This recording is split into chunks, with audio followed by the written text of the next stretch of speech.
For 12 years, the multi-million-dollar prototype sat dead in a desert hangar, collecting dust while the Whittaker empire slowly bled out around it. When billionaire Augustus Whittaker finally prepared to sell it for scrap, Mason Keene, the single father his company had blacklisted and buried, asked for 1 hour. He opened the control panel, traced the final circuit, and made both engines roar to life. In the silence that followed, CEO Sloan Whittaker turned to her father and said, "I want to marry him." But Mason knew the jet that had just awakened had also woken a secret capable of destroying everything. If you believe integrity can outlast power, stay for the secret that lived inside those engines. Hangar 9 at the Dry Basin Test Facility had not smelled like anything useful in 12 years. Only heat baking through corrugated steel, the mineral bite of Arizona dust, and the long-dead ghost of jet fuel that had never been burned. The Aurora X-9 sat beneath yellowed tarps at the far end of the structure, its swept wings gathering grime, its landing gear resting on concrete that had cracked and resettled through a decade of desert extremes. More than 20 engineers had attempted to coax the aircraft into life over the preceding 18 months, attaching diagnostic equipment to its control buses, cycling power through its electrical architecture, running startup sequences the onboard system simply refused to acknowledge. Every attempt ended identically. Workers stepping back from a machine that would not answer, their expressions passing through frustration and then something closer to superstition, as though the Aurora had decided who it would speak to and who it would not. The hangar had become a place people crossed quickly on their way somewhere else, and the aircraft at its center had become something between a monument and an embarrassment. Augustus Whittaker made his announcement on a Tuesday morning in the Whittaker Aerospace boardroom, his voice carrying the flat authority of a man who had spent 50 years learning to end conversations rather than begin them. He told the board that the Aurora X-9 project would be formally decommissioned in 7 days, that salvageable components would transfer to Ashford Vector Systems under the pending merger agreement, and that the remaining airframe would be broken down for scrap. The decision, he said, was not personal. It was arithmetic, the kind that keeps companies alive when sentiment threatens to bankrupt them. He did not mention Eleanor, his late wife, the woman who had spent 11 years designing the aircraft in question, and several people in the room noticed this absence and looked at their hands. The merger with Ashford Vector Systems would go to a board vote in 10 days, and Augustus made clear he expected unanimity. Sloan Whittaker sat at the far end of the table and kept her face still, which took the kind of effort that leaves a person exhausted. She raised her hand and said the Aurora represented the final design work of Eleanor Whittaker, the company's most gifted engineer, and that there was both a moral and a reputational argument for treating it as more than a line item on a divestiture schedule. Conrad Blythe, the CFO, smiled the way people smile at children who have said something touching but irrelevant, and noted that sentiment was not a balance sheet category. 2 other board members nodded. Sloan looked at her father, and her father looked at the projection screen, and the meeting moved on as though she had not spoken at all. She closed her notepad over a name she had written in the margin, a name she had found 3 weeks earlier in her mother's private engineering journal, written beside a description of a safety circuit that no one in the company had ever been able to explain. 140 miles southwest, Mason Keene was lying on his back beneath a 1970s cargo turboprop with a pen light clenched between his teeth and both arms inside an access panel 2 inches too narrow for comfortable work, which was more or less how he had spent his working life since Whittaker Aerospace had finished with him. His shop in Red Mesa employed 4 people, handled maintenance contracts for 3 freight operators and a flight school, and paid its bills with enough left over for Harper's tuition, not comfortably but reliably. He was 44 years old, lean and unhurried in his movements, with the kind of stillness that people mistook for indifference until they watched him work and understood it was precision.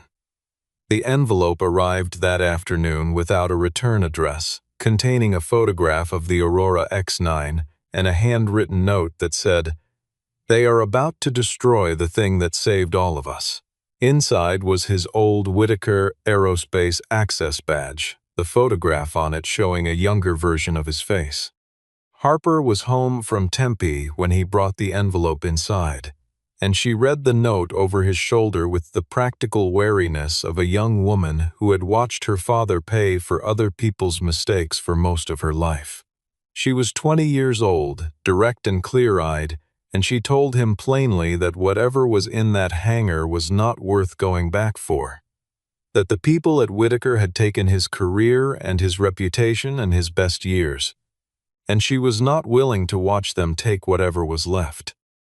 Mason set the photograph on the workbench and looked at it for a long time, tracing the lines of a machine he had helped build from drawings to reality, a machine he understood the way a person understands a language learned before they could read. He told Harper he was not going to fight anyone or ask for anything. He just wanted to see the Aurora once before it was cut apart and melted down. Harper said that was exactly what a person said before they did something that changed everything. Mason put the badge in his shirt pocket and went to find his keys. When Mason stepped inside Hangar 9 that evening, the space was dim and cool after sunset, carrying the held-breath silence of a building that had been waiting a long time. He pulled back the corner of a tarp and rested his hand on the Aurora's nose, on the deep blue stripe along the fuselage that Eleanor had chosen because she said it reminded her of the color of altitude. Then, from somewhere inside the aircraft's dormant electrical system, a single soft tone sounded, not an alarm, not an error, but the quiet one-note signal the Aurora had always used to acknowledge a recognized technician's touch, a tone that should have been impossible from a machine with no active power. Mason stepped back and looked at the aircraft. Behind him, he heard footsteps. Sloan had been waiting inside the hangar on an overturned equipment case, and Augustus had sent 2 security personnel who stood near the entrance with the patient discomfort of people required to witness something they did not understand. Conrad Blythe arrived minutes later carrying a manila folder, and he read aloud from the technical incident report filed 12 years earlier, the one concluding that Mason Keene had incorrectly configured the primary power distribution board, creating a control loop conflict that prevented engine initialization and risked igniting the fuel system. His voice carried the smoothness of a man reciting something so thoroughly memorized it required no thought. Mason did not argue with any of it and did not look at Conrad. He was looking at an electrical access panel on the forward fuselage, at a component bracket whose fastener heads showed none of the oxidation matching the rest of the panel, its model number stamped in a format Whitaker had not used until 4 years after the incident. Sloan told her father's security team to wait outside, and when Augustus began to object, she said it with enough finality that the room shifted. She told Mason she was the one who had sent the envelope, and that she needed him to understand why before he decided whether to walk back out. She had found her mother's private engineering journal in a locked storage unit after Eleanor's death, and inside it, alongside months of technical notes about the Aurora's hybrid propulsion system, was a passage describing Mason Keene as the only person outside Eleanor herself who fully understood the aircraft's secondary safety architecture, what Eleanor called the heart behind the heart. Her mother had written that if the Aurora ever needed to be brought back, Mason was the key, not sentimentally, but technically and specifically. Mason looked at Sloan for the first time without wariness, and asked why she had waited until 7 days before the machine was to be destroyed. She said she had not had the authority or the evidence to protect him before, and that she was willing to fight until she did now. Mason told her he would not put his hands on the Aurora while its official record still described him as the man who had nearly killed everyone in this hangar 12 years ago. He said it quietly and without heat, the way a person states a condition rather than an ultimatum. Sloan laid out the terms she had already prepared. Mason would have unrestricted technical access for 7 days, every action documented on the facility's camera system, no Ashford personnel in the hangar, and if he succeeded, the original incident report would be formally reopened for independent review. Augustus agreed to those terms with the air of a man granting a formality he expected to be resolved quickly by Mason's failure. Bennett Ashford, who had been standing near the entrance where no one had particularly noticed him, smiled at Mason and said he admired the optimism of a man willing to try where so many experts had stopped. Mason said that the last time Bennett had offered him something, 12 years ago, a consulting fee in exchange for silence. His admiration had been calibrated precisely to his own advantage then too. Something moved behind Bennett's eyes, barely anything, but Mason had spent 12 years learning to read small variations in complex systems, and he caught it. Mason arrived the following morning with 2 equipment cases and a request that all existing personnel be cleared from the hangar so he could reset his baseline reading of the aircraft's electrical state without contamination from recent access attempts. The request was granted without argument. Sloan arrived 40 minutes later in work clothes carrying 2 cups of coffee, set one beside his equipment case without asking, and when he looked up she said she had an aerospace engineering degree from MIT, plenty of patience, and he was going to need both. He could either accept that or waste 20 minutes deciding whether her presence was appropriate, and 20 minutes was time the Aurora did not have. Mason picked up the coffee and said fair enough. He was genuinely surprised by her technical depth. He had known in the abstract that Sloan had an engineering background before her father had redirected her into management, but knowing something in the abstract and watching a person deconstruct a fault tree analysis in real time are different kinds of knowing. They worked side by side through the morning, Mason pulling diagnostic leads while Sloan traced the Aurora's control logic against original design documents. And twice she identified a discrepancy before he reached it, a calibration offset in the fuel metering sensors, and a mismatched impedance value someone had papered over with an unlogged firmware patch. Sloan told him, without bitterness but with the flatness of a long-settled disappointment, that her father had decided a family name on the door could not also hold a wrench, that the markets watched how leadership presented itself. Mason said that was a significant waste of a significant mind, and Sloan told him he was the first person from the technical side who had ever said that to her, and they went back to work. It was Mason who found the access log anomaly buried in a maintenance terminal, a series of initialization attempts using a non-Whittaker authentication protocol, attempted over a 92-day window, all rejected by the Aurora's primary control system, all originating from credentials belonging to Ashford Vector Systems. Someone had been trying to start the Aurora with Ashford codes, and someone with hangar access had allowed them to try. Sloan said Conrad Blythe's name in a voice that held no uncertainty. She said Conrad was the only board member pushing for immediate Ashford access as part of merger preparation, framing it as standard due diligence. She reached for her phone and then stopped because she did not know yet who else might be part of what Conrad had agreed to, and the wrong call to the wrong person at the wrong moment could end everything before it started. In the early afternoon, Mason stepped outside to take a call from Harper about a payment schedule for the coming semester. The amount she mentioned was not enormous, but it was not nothing at Red Mesa margins. He told her he would sort it by the end of the week, and she did not push, because they had long ago established a conversational economy that wasted nothing. When he came back inside, Sloan said she had overheard enough to understand and offered to arrange a supplemental contract rate. Mason said no. She said it was a standard arrangement. He said he was aware of the difference, and the answer was still no, and asked her to hand him the Portside Junction schematic. That evening they sat on equipment cases in the open hangar with the big doors cracked to let the cooler air in, and Sloan asked him why he had never left aviation after what had been done to him. Mason said machines operated according to the truth of their own physics. A correct connection always produced the same correct result, and that he did not know how to do work that lied.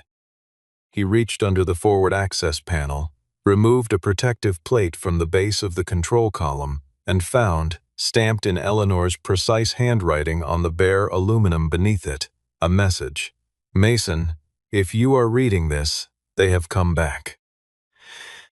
Below the inscription was a small adhesive diagram in Eleanor's notation style, showing a pathway to a component bay that appeared on none of the official aircraft documentation.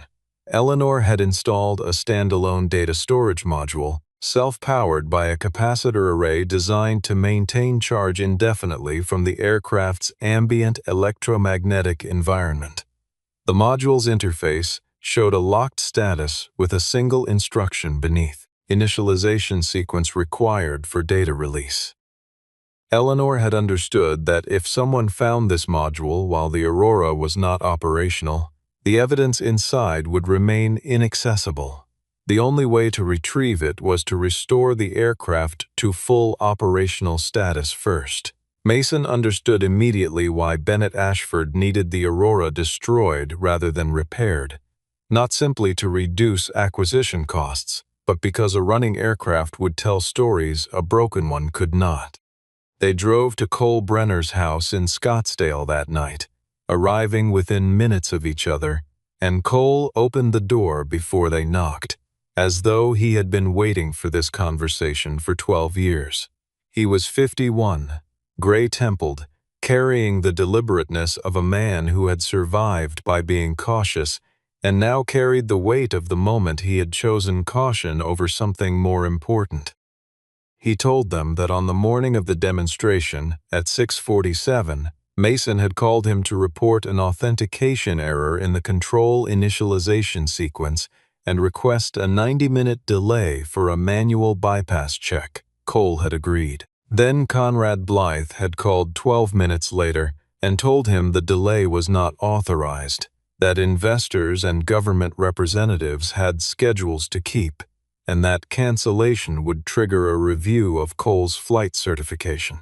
Cole looked at his water glass and said he had chosen wrong and had not passed a day since without knowing it. He produced a digital recorder and said he had secretly recorded Conrad's call, but the clearest portion had been partially corrupted, enough to prove the call existed, not enough to stand alone as evidence. Sloan asked her father about it the next morning, and Augustus told her with absolute evenness that he had not known about any pre-demonstration warning from Mason, and asked her to stop excavating the past and focus on the company's future. It was the evenness that unsettled her, the evenness of a man repeating a story he believed, because believing it had been the easier choice for a long time. Mason lay awake that night and thought about the weight Sloan carried, the particular weight of a person responsible for thousands of jobs and a family legacy, all of which could be protected only by accepting a version of events that was not true. He understood it the way he understood structural stress, not with sympathy exactly, but with the mechanical precision of someone who has felt that pressure himself and knows what it eventually does to materials not designed to carry it forever. In Hangar 9, the Aurora's emergency lighting cycled on at 2 in the morning, ran a self-check, and cycled off again, as though the aircraft was conducting its own inventory of what still worked for her. The fire suppression system in Hangar 9 activated at 11:17 on a Thursday night, and Mason was still inside, running continuity checks on the control bus segments he had spent 2 days rehabilitating. The ceiling nozzles opened without warning and dumped water across the floor with the indiscriminate force of a system designed to stop fires that were not there. He moved in 4 seconds to the main electrical isolation switch and cut the circuit before the water reached the boards.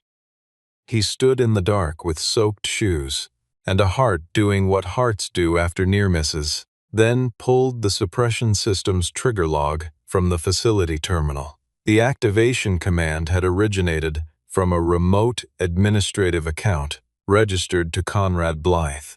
When confronted the following morning, Conrad said his credentials had been compromised, that he welcomed any investigation, and that he was horrified. He said all of this in a boardroom with Augustus present, and Bennett Ashford stood against the wall and suggested that this incident demonstrated why sensitive restoration work should not be conducted by a single contractor operating without proper oversight. Bennett used the moment to propose that an Ashford technical team be granted joint access to Hangar 9, framing it as a safety measure and the responsible course given the project's history. 3 board members said it seemed reasonable. Sloan said no. The terms of Mason's agreement had been set and agreed to by Augustus personally, and unilateral modification during a sensitive technical operation created more risk than it resolved.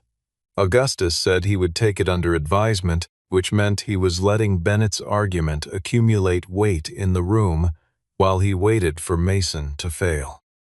The board vote was confirmed for the following Thursday, and Bennett announced he intended to make a personal statement at that meeting, looking at Sloan when he said it with the expression of a man previewing a courtesy that was actually an ultimatum. He found Mason alone outside the hangar after dark the following evening, pleasant in the specific way of a man for whom pleasantness is a tool.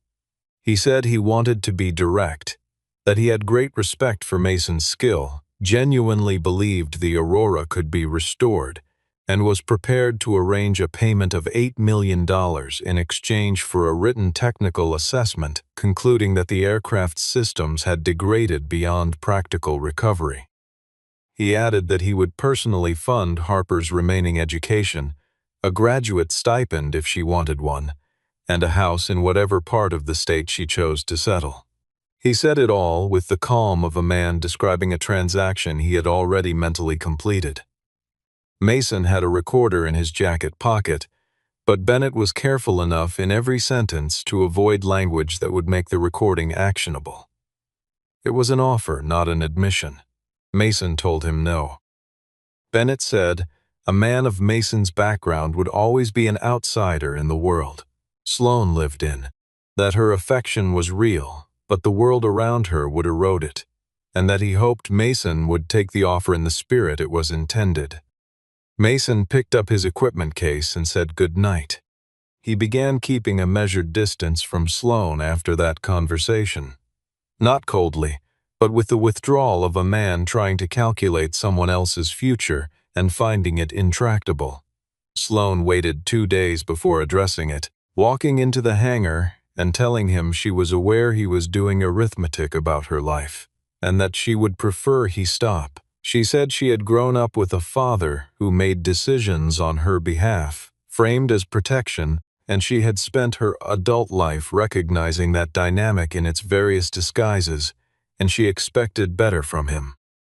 Mason said he did not want to be the reason she lost the thing her mother had built. Sloan said she had not asked him to manage her risks. They stood across from each other in the hangar, and then Sloan placed her hand flat on the Aurora's fuselage and said, "Make this jet fly, and after that I will choose my own life."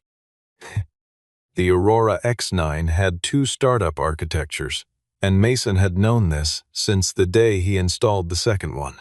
The primary system was conventional, sophisticated but documented, the kind of system a determined adversary with sufficient access could learn to manipulate. The secondary system, built by Mason and Eleanor in the final 3 weeks before the demonstration, was something different, a safety circuit operating on a separate physical logic layer monitoring the primary system's initialization commands against a cryptographic model of the aircraft's true mechanical state, and refusing to release fuel flow authorization if the software instructions did not match what the engine hardware was prepared to do. They had called it the Keen Lock, and it appeared nowhere in official documentation. 12 years ago, the Keen Lock had detected that the Aurora's control software had been altered, that the fuel injector timing and ignition sequencing commands had been subtly reordered in a way that would have caused catastrophic pressure differential in the primary combustion chamber within 4 seconds of startup. It had done exactly what it was designed to do, prevented an explosion that would have killed everyone in Hangar 9, and been described in the official incident report as a critical system failure caused by incorrect configuration, attributed to Mason Keen. The Keen Lock's existence made restoration possible, but required 3 pieces to complete the activation sequence. The circuit architecture, still intact inside the aircraft, a partial code string Eleanor had embedded in her journal, which Sloan had been carrying as a photograph for 2 weeks, and a missing segment that Cole Brenner's flight data recorder had captured before the demonstration was halted.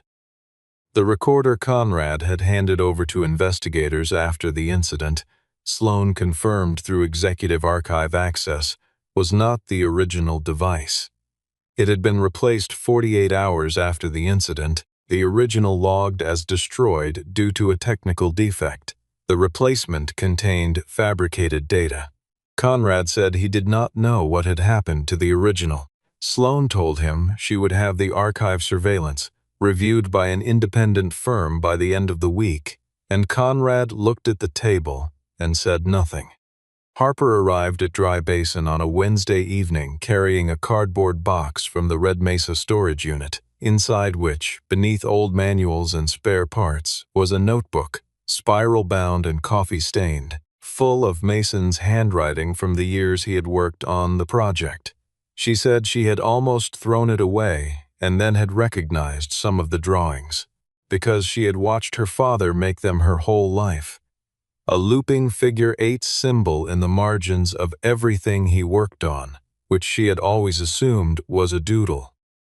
She opened it to a page dated 14 years earlier, the figure 8 in the margin, and beside it in Mason's handwriting, phase reversal trigger, Lysajuice pattern, key for circuit lock. The Lysajuice figure, the shape drawn by a signal oscillating at a specific phase relationship, was the Keen Lock's activation key, not a text string but a waveform instruction, and Mason could generate it because he had drawn it 10,000 times without consciously knowing it was already the answer.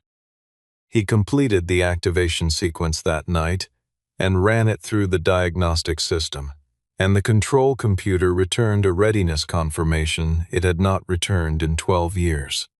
The single, permissible startup attempt was also the point of maximum vulnerability, because a miscalculation in the sequence would permanently destroy the primary engine controllers.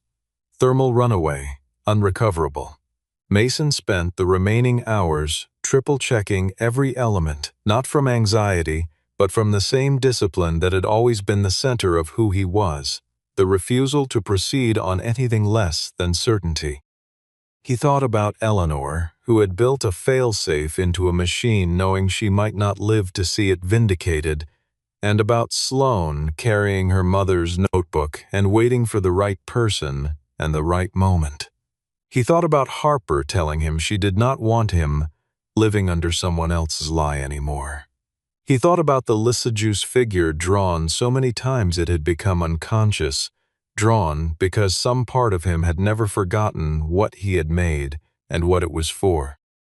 The morning of the board vote arrived with the brightness the Arizona desert produces when the sky is clear and the air completely still, a light that finds every flaw in every surface and makes the world look sharp and merciless.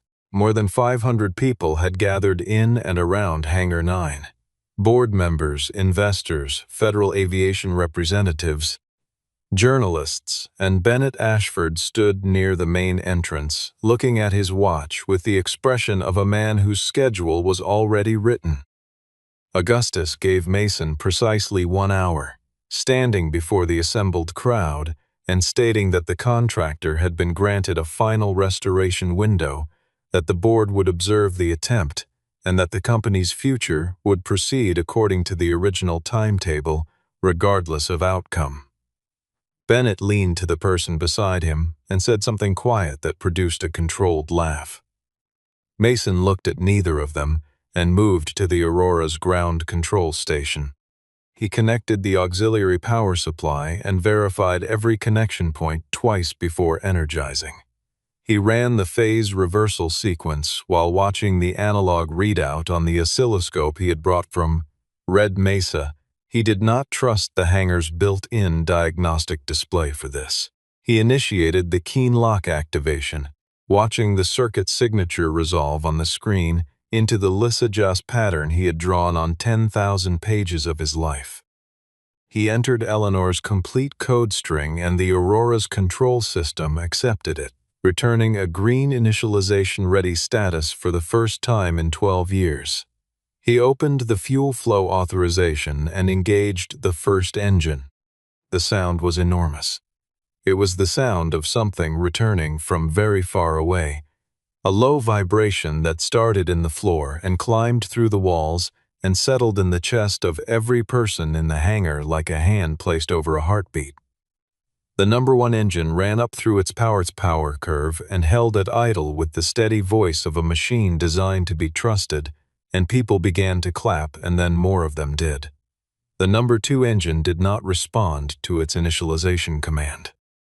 Mason looked at his instruments for 4 seconds, reading, not panicking, and reached into the engine control bay to find a fuel metering sensor that had been physically replaced within the preceding 48 hours, its calibration completely mismatched to the system's requirements. He did not search for a replacement. He had designed the keen lock with a backup path precisely for this scenario, a direct mechanical override that bypassed the metering sensor entirely, and ran fuel authorization from the pressure differential across the turbine face, because he had always known that someone might tamper with this component at this moment.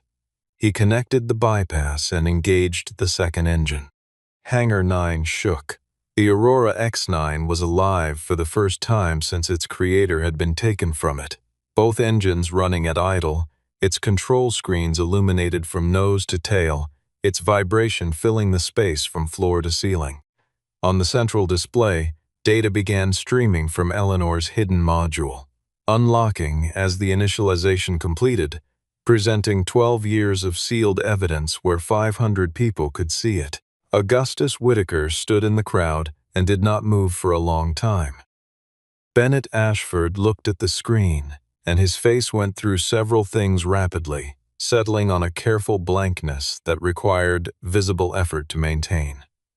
Augustus crossed to Mason and told him the work was exceptional, that the company owed him a significant acknowledgement, and offered a financial settlement of $20 million, a formal commendation, and a consulting agreement, and that he hoped Mason would understand the wisdom of maintaining a professional, rather than a personal relationship with the Whitaker organization going forward. Bennett added that Sloan needed someone who understood the weight of leading a company of this scale, and he said it looking at Sloan as though it were a concern he held on her behalf. Sloan walked to the center of the hangar floor, turned to her father, and said, "Stop asking me whether I will accept Bennett. The answer is no. The man I want to marry is standing next to that aircraft." The hangar went quiet in the way a room goes quiet when something has been said that cannot be unsaid, when a conversation that has run underground for years finally breaks the surface in front of witnesses. Mason set down his tools. He looked at Sloan for a moment with the full attention of a man who had learned to think before he acted, and then he told the assembled board and investors and journalists clearly, that Sloane Whitaker was not a prize to be awarded for repairing an aircraft, that she was not the reward at the end of a technical problem, and that he would not accept being chosen in a moment of public confrontation because it made the right argument at the right time. He said that if he and Sloane were going to build something together, he would ask her himself, on his own terms, at a moment when neither of them was performing for an audience. Sloane said she had already chosen him before the engine started. He said he knew. On the central display, Eleanor's final evidence record finished loading, and the last line appeared in white text: unauthorized modification, concealed sabotage, NIPSPRD authentication log, originating terminal registered to Ashford Vector Systems, credential bearing the name Conrad Blythe, session active on the Ashford terminal while Mason's access card logged him inside a different building 240 meters away. The days that followed were not clean or simple, because nothing is clean or simple when a large organization begins to understand that the story it has been telling itself for more than a decade is wrong. Bennett issued a statement describing the Aurora's data as potentially corrupted, methodologically suspect, produced under the sole custody of an individual with a documented history of disputes with the company. 3 financial outlets ran that framing alongside the technical documentation. The board moved to temporarily suspend Sloane's executive authority pending a governance review, and Augustus called her that night and said she had put the company at risk by making a personal declaration in a public forum that Bennett was circling, and that she needed to understand the difference between being right and being effective. Sloane said she understood the difference completely and had made her choice about which one mattered more. Mason told her that if she wanted to retract the public statement to stabilize her position, he would not hold it against her. He said it looking at the hangar floor, his voice carrying no judgment, only the careful evenness of a man who meant exactly what he said. Sloane said retracting it would mean treating her own love as something to hide when inconvenient, and she had watched her mother make herself smaller to fit inside frames other people had built, and she was not going to do that. Mason nodded, and then said he needed to step into the Whitaker world with his own standing, not as a recipient of Sloane's choice, but as a person who had earned the right to stand there, and that he needed the record cleared before he could ask for anything. She said she understood and respected it more than she would have respected the alternative. Eleanor's data proved 3 things with the precision of a woman who had not trusted the outcome to chance. It proved the control software running in the Aurora on the morning of the demonstration had been altered from its certified baseline, with the injector timing and ignition sequencing commands reordered in a way that would have caused a combustion event. It proved the terminal originating the unauthorized modification carried an Ashford Vector Systems network signature. And it proved that the session credential used, bearing Mason's authentication identifier, had been active on that terminal while Mason's physical access card logged him in a different building at the same timestamp. What it did not prove was Bennett Ashford's personal authorization. Conrad's name was on the credential. Bennett's name was not, and he stood on that gap and called it an ocean. Conrad left the Whitaker Aerospace offices on a Thursday afternoon, carrying a laptop and an equipment case matching the dimensions of the original Aurora flight data recorder, and the federal investigators who had been monitoring the building since Sloane filed a formal evidence preservation request reached him at the highway on-ramp before he cleared the state. Cole had remembered that the original recorder contained a secondary audio channel from the ground crew communications system, a channel that captured the conversation Conrad had conducted with Bennett Ashford at 6:31 in the morning, 17 minutes before the unauthorized software modification was logged. Conrad, taken into custody, agreed to cooperate within 6 hours, and his cooperation produced a documented chain of authorization that was specific and time-stamped and pointed in one direction. Sloan decided they needed to perform the flight test. Eleanor had built a final authentication layer that would generate a legally immutable hash signature only when the Aurora successfully completed an airborne systems check. And Mason said he had already found and disabled the secondary intrusion package loaded onto the control bus in the 48 hours before the board meeting, and had replaced it with a monitoring script that would log its origin when triggered. He said they would let it try to run, and it would sign its own name. Cole Brenner sat in the left seat of the Aurora X-9 and ran through a pre-flight checklist with the hands of a pilot returned to a purpose he had walked away from for 12 years. Sloan sat in the right seat with her commercial pilot certificate current, because she had kept all the skills that were supposed to belong only to the engineers. Mason occupied the systems engineer station behind the cockpit with access to the keen lock controls, the diagnostic suite, and a secondary terminal he had wired in himself from which he could monitor external network traffic attempting to reach the aircraft's control bus. The Aurora lifted from the dry basin runway at 7:52 in the morning, and the sound of it rising was clean and authoritative, a machine doing what it had been built to do without hesitation or apology. At 11,000 feet, the unauthorized software package activated exactly as Bennett had designed it, sending incorrect attitude hold commands to the flight control surfaces and attempting to lock the autonomous stabilization system into a dive configuration.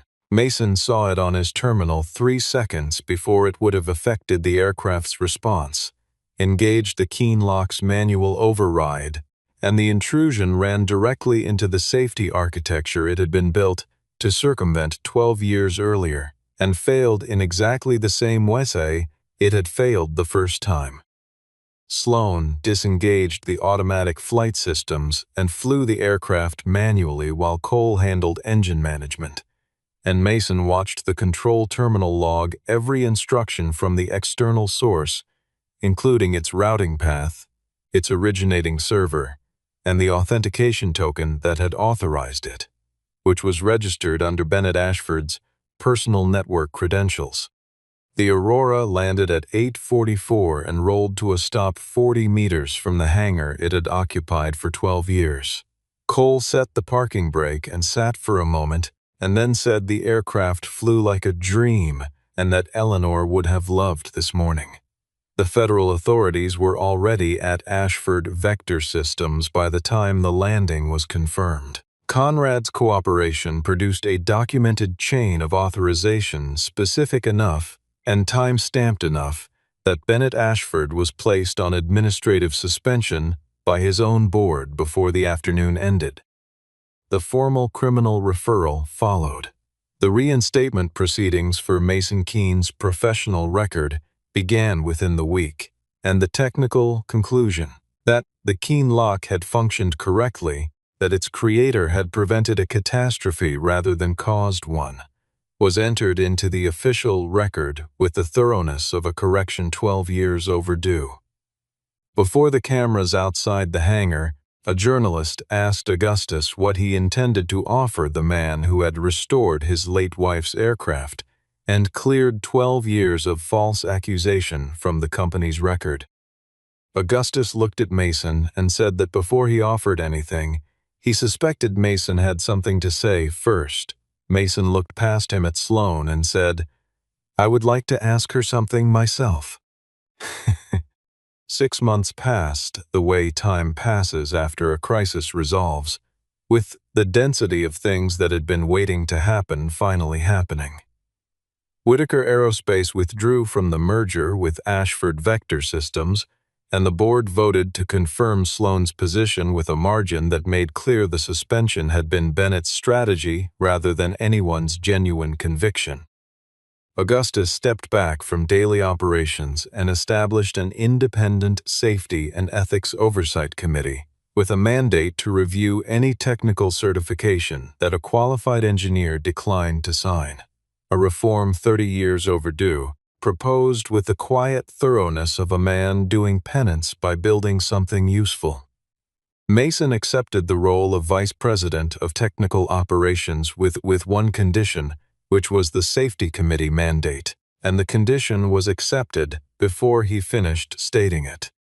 The Aurora X9 was redesigned into a rapid response platform, a variant optimized for emergency medical transport and disaster relief logistics, capable of operating from unprepared airstrips in difficult terrain, doing exactly what Eleanor Whitaker had written in her original design brief as the aircraft's ultimate purpose. Harper joined the design division as an intern after applying through the standard process and receiving her position on her own qualifications.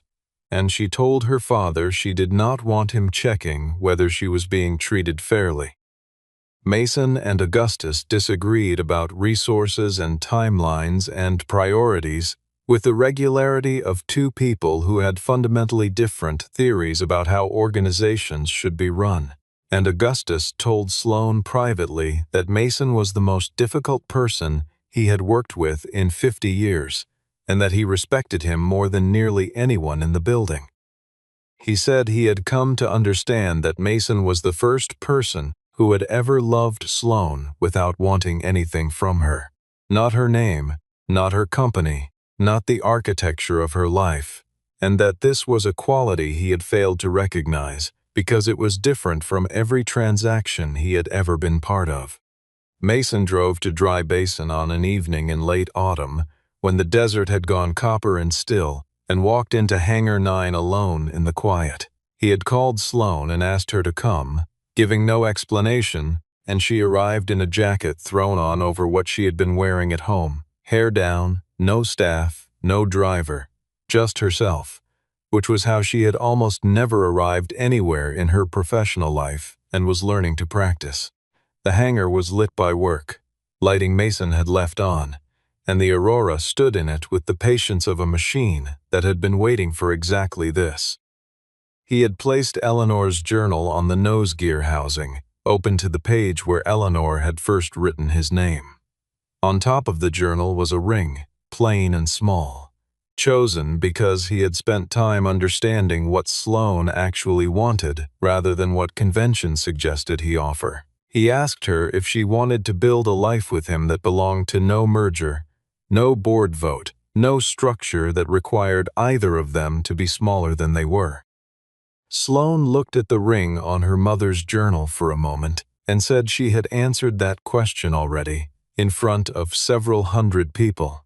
Mason said he wanted to hear her answer when there was no one watching, just the two of them and the aircraft that had carried both their lives inside it for 12 years.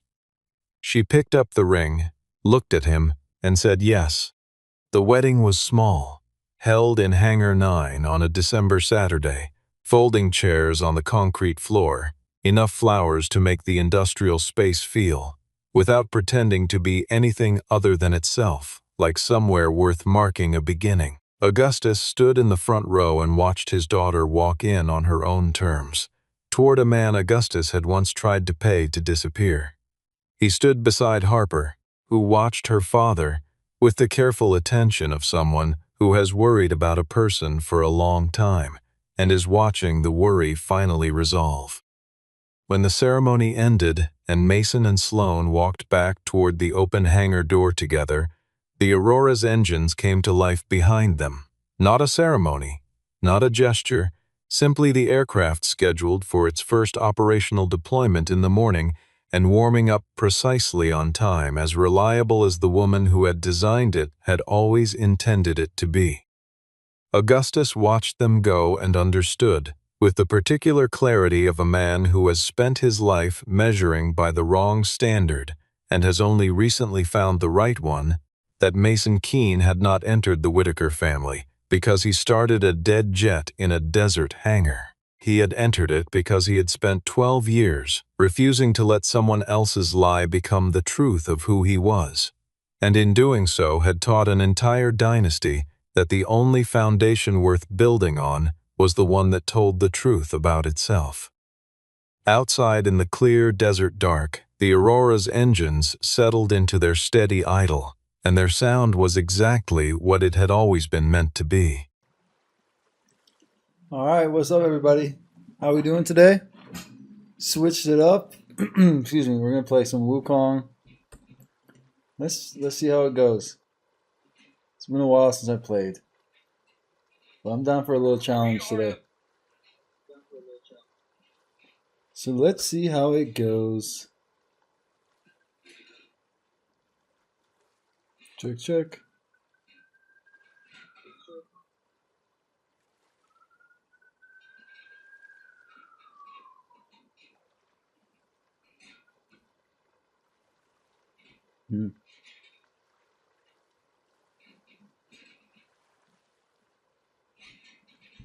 Let's do it. All right, let's go live. Oh, I didn't switch it over here.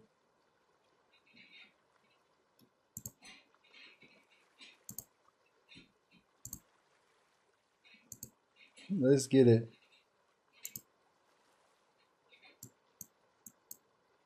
Oh, there we go.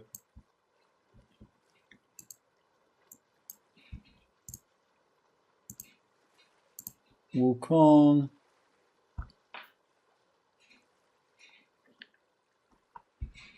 All right.